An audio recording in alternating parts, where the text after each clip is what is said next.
தெரிவித்ததுடன் விஜய் அவர்கள் முதலமைச்சராக பொறுப்பேற்கிறாரா என்பது இன்றைய தினமே அதனுடைய முடிவுகள் தெரிய வந்துவிடும் என்பது மற்றொரு எதிர்பார்ப்பாகவும் இருக்கிறது.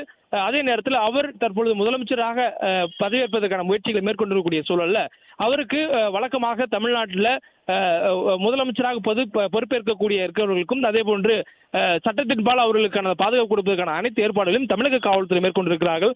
அதன் அடிப்படையிலேயே தான் அவர்களுக்கு அந்த கோர்ஸில் மூலமாக கிடைக்கக்கூடிய அந்த சிறப்பு தனி பாதுகாவலர் சூழ்ந்திருப்பது, கான்வாய் வாகனங்கள் அவர் வருவது உள்ளிட்ட விவகாரங்களை நாம் பார்க்கிறோம். அந்த அளவுக்கு அவர் ஆட்சி அமைப்பதற்கான முயற்சிகள் மேற்கொள்ளும் பொழுது அவருக்கான அந்த பாதுகாப்பு கொடுக்கக்கூடிய சட்டத்தின்படியான நடவடிக்கைகள் அனைத்தும் எடுக்கப்பட்டு வருவதனால் சட்டத்தின்படி அவர் கேட்கக்கூடிய உரிமை கோரல் மூலமாக அவருக்கு அந்த வாய்ப்பு வழங்கப்படலாம் எனவும் எதிர்பார்க்கப்படுகிறது.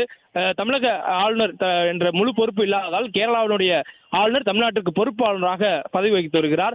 ராஜேந்திர அர்லோகர் விஸ்வநாத் அர்லோகர் அவர்கள் தமிழக பொறுப்பு ஆளுநராக இருக்கக்கூடிய சூழல்ல அவர் எடுக்கக்கூடிய முடிவுகள் என்ன என்பது தொடர்பான ஒரு பெரிய எதிர்பார்ப்புகளும் இருக்கின்றன. அதே நேரத்தில் தமிழக வெற்றி கழகம் தங்களுக்கான ஆதரவை எவ்வாறு நிரூபிக்க இருக்கிறார்கள் என்ற ஒரு எதிர்பார்ப்பும் இருக்கிறது. ஏனெனில் தமிழகத்தில் தற்போது இருக்கக்கூடிய சூழலில் அதிமுக கூட்டணி மற்றும் திமுக கூட்டணி என 2 கூட்டணியில் இருக்கக்கூடிய கட்சிகளிலிருந்து மட்டும்தான் தமிழக வெற்றி கழகம் ஆதரவை கோர முடியும்.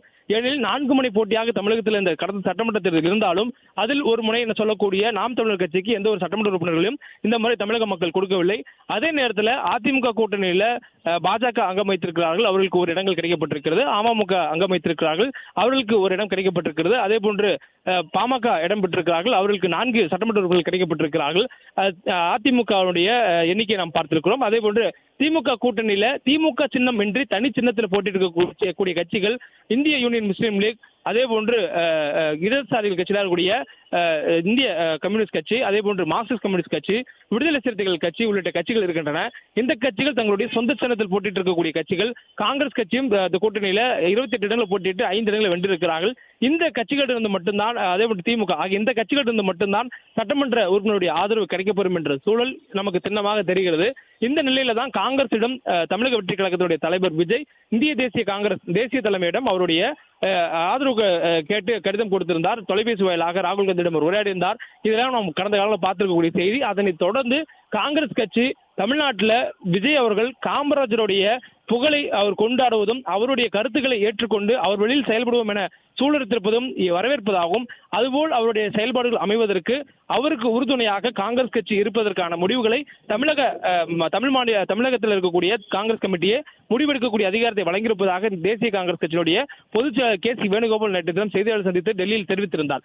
அதே நேரத்தில் இன்றைய தினம் தமிழ்நாடு காங்கிரஸ் கமிட்டி, அதேபோன்று தமிழக காங்கிரஸ் கமிட்டியுடைய மேலிட பொறுப்பாளர் கிறிஸ் தொடர்கள் உள்ளிட்டவர்களெல்லாம் கூடி எடுத்திருக்கக்கூடிய முடிவு விஜய் அவர்களுக்கு நிபந்தனையுடன் கூடிய ஆதரவை கொடுத்திருக்கிறார்கள். அந்த நிபந்தனை என்பது ஆட்சி அதிகாரத்தில் பங்கு என்பது மட்டுமின்றி இந்த கூட்டணி எந்த சூழலும் வகுப்புவாத சக்திகளுடன் உடன் போகாது, அவர்களுக்கு சார்பாக இருக்காது, அந்த தொடர்புகளில் இருந்து தள்ளி இருக்கும் என்ற உத்தரவாதத்தை கோரிதான் அந்த நிபந்தனையுடன் தான் தமிழக வெற்றி கழகத்திற்கு காங்கிரஸ் தங்களுடைய ஆதரவை கொடுத்திருக்கிறார்கள்.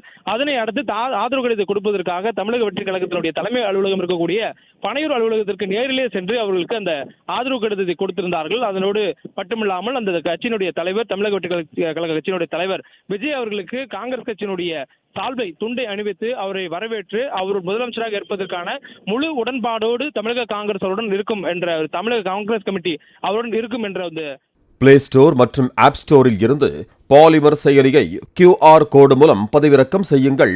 செய்திகளை உடனுக்குடன் பெறுங்கள்.